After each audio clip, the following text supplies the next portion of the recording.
जिस्म पाक हुजे, इंसान जो बदन पाक हुजे, जगह पाक हुजे।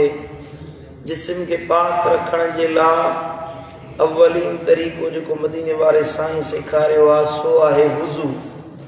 वुज़ू अहिड़ी नेमत आहे जेका असां उम्मत मुहम्मदिया खे अल्लाह अता फरमाई ऐं इन सां न सिर्फ़ इंसान जो ज़ाहिर पाक थींदो आहे बल्कि वुज़ू करण सां अल्लाह बाने जे अंदर के पाक फरमाए छॾींदो।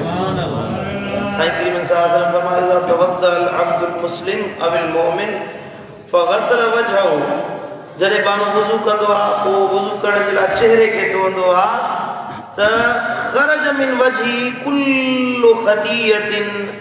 अल्लाह ताला चेहरे धोअण सां उन जे मुंहं जा हड़ई गुनाह बख़्शे माफ़ फरमाए छॾींदो। नज़र इलैहा बिअैनैहि अलमा। जे तव्हांखे अल्लाह ॾिसण वारी अख ॾे त तव्हां पंहिंजे गुनाहनि खे वुज़ूअ जे वहंदड़ पाणी सां लुढ़ंदे गुनाहनि खे ॾिसो। सुभान अल्लाह। ऐं मदीने वारे साईं फरमाए फइज़ा गसल यदैहि खरज मिन यदैहि कुल्लु खतीयतिन कान बतशतहा यदाउ माल बा। मदीने वारे साईं फरमायो तव्हां जेके हथनि सां गुनाह कया आहिनि, हथ जे ज़रिए कंहिंखे अज़ियत पहुचाई, कंहिंजो हक़ खाधो, कंहिंसां ज़्यादती कई, तव्हां जॾहिं वुज़ूअ में हथ धोईंदा आहियो अल्लाह तव्हांजे हथनि जा हड़ई गुनाह बख़्शे माफ़ फरमाए छॾींदो। फइज़ा गसल रिजलैहि खरजत कुल्लु खतीयतिन मशतहा रिजलाहु मअल मा। मदीने वारे साईं फरमायो जॾहिं तव्हां पेर धोईंदा आहियो त पेरनि सां जेके तव्हां हली वञी गुनाह कया आहिनि, पेरनि जे ज़रिए तव्हां गुनाह कया, पेरनि धोअण सां तव्हांजा हड़ई गुनाह अल्लाह आखिर कत्रिल माए हत्ता यखरुज नकियम मिन अज़्ज़ुनूब।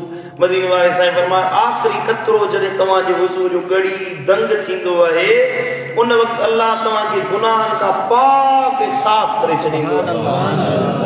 सुभान अल्लाह। ऐं मन तवद्दा फअहसनल वुज़ू। मदीने वाले साईं फरमाया जेको माण्हू वुज़ू करे उन खे घुर्जे त सुहिणे अंदाज़ में वुज़ू करे।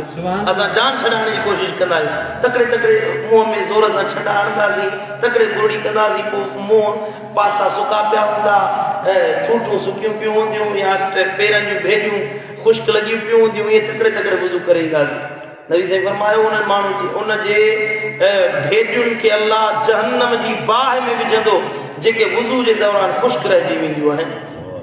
सुहिणे नमूने सां वुज़ू कयो। वुज़ू कयो ठाहे ठाहे ठोके हे तकिड़े मुंहं खे ज़ोर सां पाणी हणण सां वुज़ू मकरूह थी वेंदो आहे। आराम सां वुज़ू कयो, सुहिणे अंदाज़ में वुज़ू कयो। मदीने वाले साईं फरमाया अहसनल वुज़ू, सुहिणे नमूने सां वुज़ू कयो। खरजत खतायाउ मिन जसदिही हत्ता तखरुज मिन तहत अज़फारिही। अल्लाह ताला वुज़ू जे ज़रिए तव्हांजे हड़नी गुनाहनि खे बख़्शे माफ़ करे छॾींदो। तव्हांजा गुनाह तव्हांजे नाखुननि तव्हांजे लीहनि जे हेठां लिकल हुजनि, वुज़ू उन्हनि गुनाहनि खे धोई साफ़ करे छॾींदो। सुभान अल्लाह। ऐं मदीने वारे साईं फरमायो त मा मिन इम्राइन यतवद्दउ फयुहसिन वुदूअहु। तव्हां मां जेको माण्हू नमाज़ जे लाइ सुहिणे अंदाज़ में वुज़ू करे इल्ला गफ़र लहू मा बैनहु व बैन सलातिल उखरा। उहा जे नमाज़ जे लाइ वुज़ू करे थो ऐं गुज़िरियल नमाज़ जेका पढ़ी वई विच वारनि हड़नी गुनाहनि खे अल्लाह बख़्शे माफ़ फरमाए। साईं करीम सल्लल्लाहु अलैहि वसल्लम फरमाया अला अदुल्लुकुम अला मा यमहुल्लाहु बिल खताया व यरफउ बिहि दरजात। ए मुंहिंजा उम्मतियो तव्हांखे अहिड़ो अमल न ॿुधायां जंहिंजे करण सां अल्लाह ताला तव्हांजा गुनाह बि बख़्शे छॾींदो ऐं तव्हांजे दरजात खे बुलंद फरमाईंदो। अहिड़ो अमल तव्हांखे ॿुधायां? नबी साईं पुछा थो करे हा या रसूल अल्लाह। सहाबा किराम अर्ज़ कयो हा या रसूल अल्लाह ॿुधायो, दर्जा बुलंद थींदा, गुनाहनि जी माफ़ी मिलंदी। आका करीम फरमाया इस्बाहुल वुदू अला मकारी। ॾुखे टाइम ते सुहिणे अंदाज़ में वुज़ू कयो। पहिरियों अमल सर्दी हुजे या मुश्किल आहे, तकड़ आहे, किथे वञिणो आहे या हाणे कीअं वुज़ू कयो, तकिड़े तकिड़े वुज़ू कंदा न, मुश्किल वक़्त में सुहिणे अंदाज़ में माण्हू वुज़ू करे। ऐं वकसरतुल खुदा इलल मसाजिद। ऐं मस्जिदुनि ॾे घणियूं विखूं खणनि व इंतज़ारु सलात बाद सलात।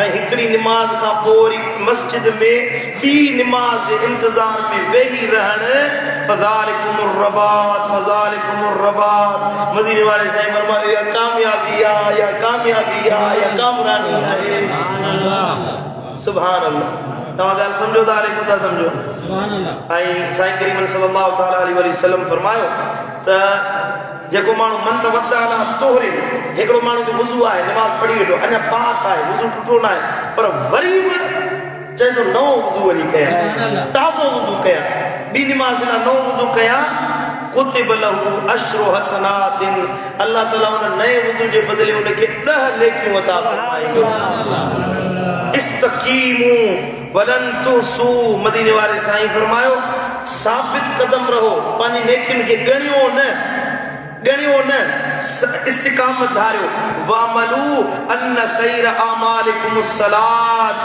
ऐं ॼाणो त तव्हांजो भले में भलो अमल निमाज़ पढ़णु आहे ऐं वलन युहाफ़िज़ अलल वुज़ू इल्ला मोमिन ऐं वुज़ू जी हिफ़ाज़त रुॻी मोमिन कंदा आहिनि मोमिन चाहींदो आहे त मां हर वक़्तु बावुज़ू रहां घणे जीअं वुज़ू टुटे न तव्हां बावुज़ू रहो बावुज़ू रहण जो वॾे में वॾो फ़ाइदो इहो आहे जो तव्हां ते हर वक़्तु अल्लाह जी रहमत वसंदी रहे बेवुज़ू हूंदो आहे न अक्सर तौर ते मूं ॾिठो आहे ऐं इहो तजुर्बाती ॻाल्हि आहे त घणनि माण्हुनि जी निमाज़ वुज़ू बरक़रार न रखण जे करे क़ज़ा थी वेंदी आहे माण्हू बावुज़ू हूंदो न अबा वुज़ू आहे हलो अज़ान आई मस्जिद में निमाज़ पढ़ो वञो जीअं वुज़ू टुटे न तव्हां चओ था रुॻी निमाज़ जे लाइ वुज़ू पढ़ो न जेको माण्हू वुज़ू टुटे फौरन वुज़ू करे वरी ॿियो वुज़ू करे वरी ॿियो वुज़ू करे वुज़ू कंदो रहे इन सां जिस्म त पाक थींदो पर अल्लाह तव्हांजे दिलि खे मुसवा बणाए छॾींदो साईं करीम सल्लल्लाहु अलैहि वसल्लम हिकिड़े ॾियारे अस्मा रसूलुल्लाह सल्लल्लाहु ताला अलैहि वसल्लम यौमन